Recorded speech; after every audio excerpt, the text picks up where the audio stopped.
What's happening, YouTube? So I got asked about Harvey Keitel. Good actor, great actor. Where I come down on him. And he's got that New York accent, so where I come down.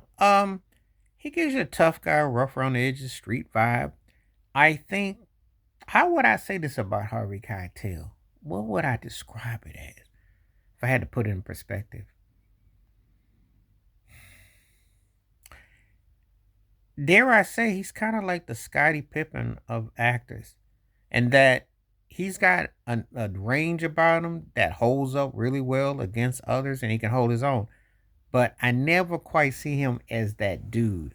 But as a sidekick, hey, and the movies he's done with Robert De Niro, he's definitely played the sidekick role. As far as for my money's worth, him and Joe Pesci are like neck and neck as far as best sidekicks to Robert De Niro. You know, Pesci did get that Oscar for Goodfellas, and he did make himself into a lead role. But I think as far as because De Niro to me is a better actor than both of them, but I think if I was talking about the sidekick, the ones who could play that role, Harvey Keitel got that down pat.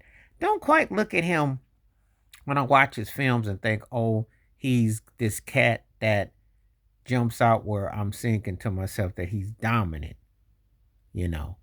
Um, but I definitely think that he has an aura about him that definitely is a sidekick. Definitely a good actor. Definitely one of those actors that um, you have to take in consideration because he is the kind of actor that definitely holds his own in screens and things. Now, I will tell you a funny story.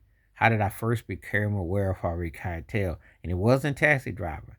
Actually, it was a movie called That's the Way of the World, Earth, Wind, and Fire. That's right, with Maurice White and him.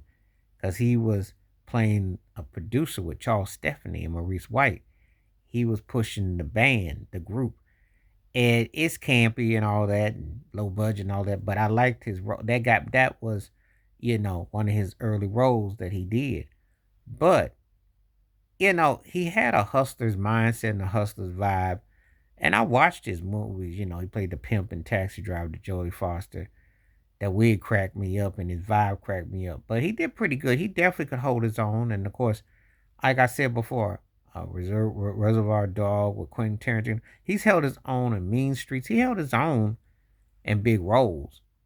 He's done different things. I would say, for me to put him in perspective, he's kind of like how I look at Robert Duvall or Tommy Lee Jones, like one of those strong sidekick, high second tier, good actors, and can definitely hang himself in big roles.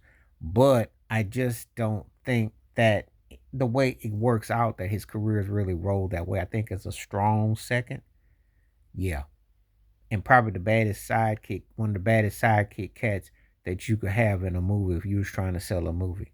Because I've always liked his tone and his vibe, But again, it's kind of like if I seen with De Niro or somebody like that, he always was the cat next to the cat. You know how it goes. You the deacon. You next to the preacher. You the next cat, and you can hold your own. You get lines and you're there, but there's a difference between that main dude and that dude, and that ain't no diss. Some people just have it like that because i.e. the roles, or i.e. the type of performance, or i.e. what they're doing. But you know where you are in the food chain. Anyway, let me know what you think. Harvey Keitel, good or great? Please like, subscribe, welcome thoughts, comments, and I do respond. Thank you. Wash your hands. Keep your mind clear. Watch out for another. Share it if you like. Hit the membership. Stay safe. Stay blessed. Stay woke. Stay free. I'm on one time. Peace.